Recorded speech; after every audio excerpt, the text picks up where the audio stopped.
This is the Thank You Ocean Report. Surfing has a rich history in California, but it wasn't being well documented until the California Surf Museum was established. The idea came about with a surfing architect who thought we needed to found a surf museum, and I thought, wow, that sounds like an interesting idea. And I asked him how many were there, and this was 1986, and he said none. I'm a former teacher, and the idea that surfing was not capturing its history, that blew me away. Jane Schmauss is the co-founder of the California Surf Museum.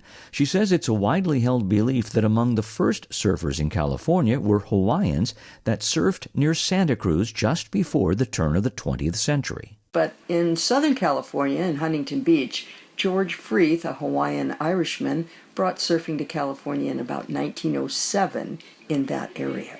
And the same thing took place in San Diego in 1916 when Duke Kahanamoku put on an exhibition of what they called walking on water. And while the public was fascinated by these people who could walk on water, surfing did not take off at that point because, in part, the surfboards were huge, weighing over 100 pounds. But fortunately, there were a few diehards in small pockets of beach communities, and they kept trying to build a lighter board with some success. Paddle boards became the rescue boards of the day. They weighed less. They weighed anywhere from 55 to 75 pounds, so they were a little easier to get around on and maneuver in the water.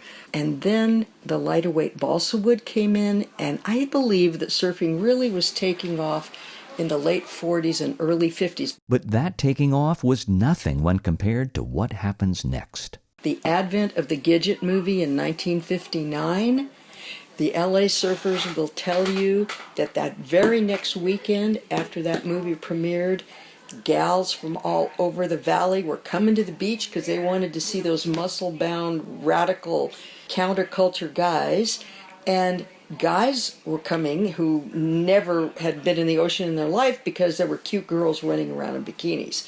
The advent of surf music at that time, Dick Dale and the Beach Boys brought that awareness and recognition, and then also The Endless Summer, that classic documentary about chasing surf all around the world. And with this increase in popularity and population came an increase in challenges for the ocean and for surfers. The beaches are built or redesigned to accommodate a larger number of people, and that brings in so many other factors.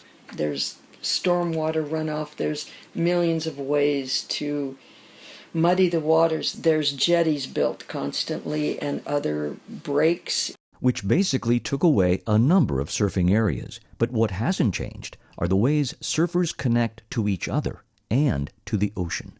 Surfers are definitely of a tribe. I hear this from the older generation and I hear this from the younger generation.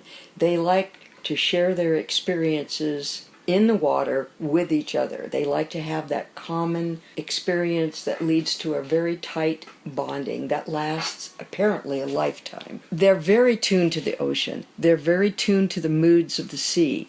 Duke Kahanamoku, other Hawaiians will say they would go to the edge of the shore and ask permission to take their surfboards out. And sometimes the answer would be no, and they would respect that, and they would turn away. There's the wannabe surfers, there's the have fun and go away and walk away from it surfers, and there are the deeply committed surfers that take on the responsibility that the ocean is their playground, and they have to be vested in keeping that wonderful ocean in the best shape possible.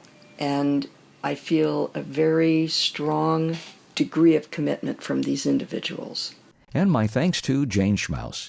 And here's your Thank You Ocean Everyday Action. Find out more about the history of surfing by visiting the California Surf Museum and support your favorite surfing environmental organization. I'm Jerry Kay.